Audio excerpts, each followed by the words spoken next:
Well, as for moving the camp up, I don't see a better spot that isn't just too moist. I don't want to camp in the muddiness of it. And, you know, it's a chance I take. Not like I get all scaredy cat. I did have to move my tent one time on a bicycle trip from Delaware to Michigan.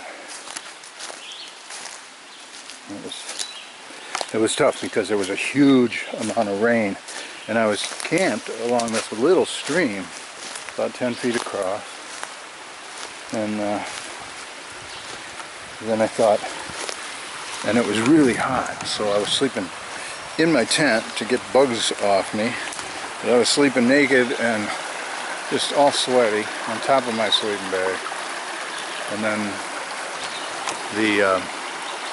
it just started pouring, and it was dark. I had set up on a big sandbar, and then I thought, I gotta move everything, and it was still pouring rain, and I did, and it was in the dark, and I didn't have a headlamp, and it was just so tough because I had to move everything. And then I had to move the tent, and that was before I got the pop-up type. So I had to take all the... And I was dragging it, because I couldn't do anything but drag it in the sand when it was wet. And I was just covered with sand. Every piece of my gear was covered with sand.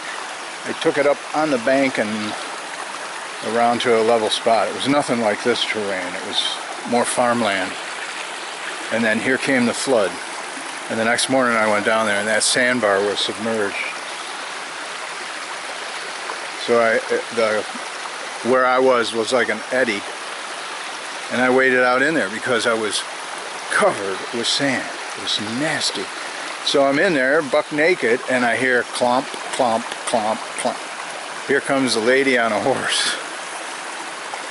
So I said, hey, I don't want to offend. I'm naked because I had to take a bath to get the sand off. She goes, oh, I'm a nurse. I've seen it all.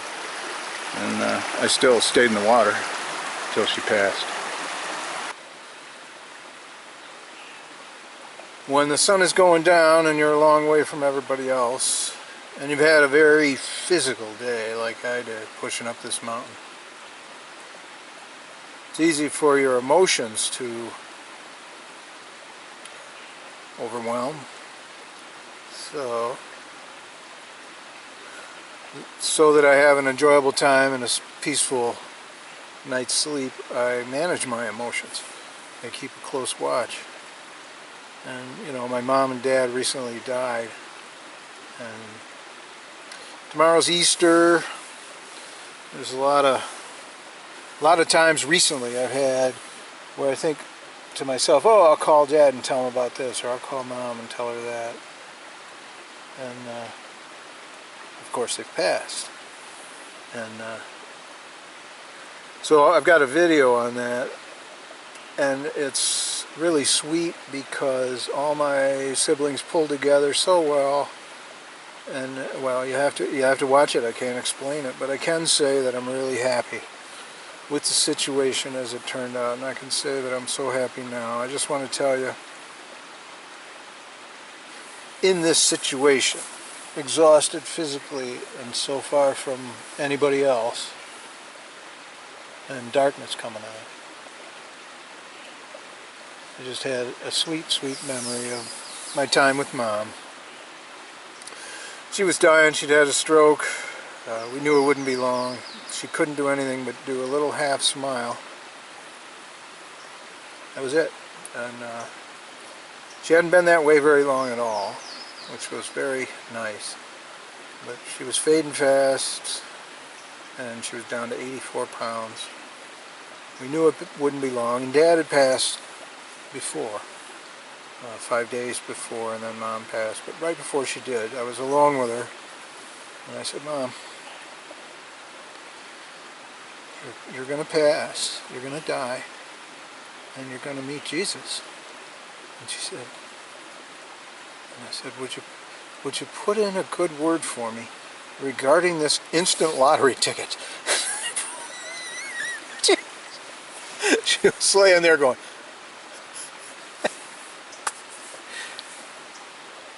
the lottery ticket turned out to be a winner.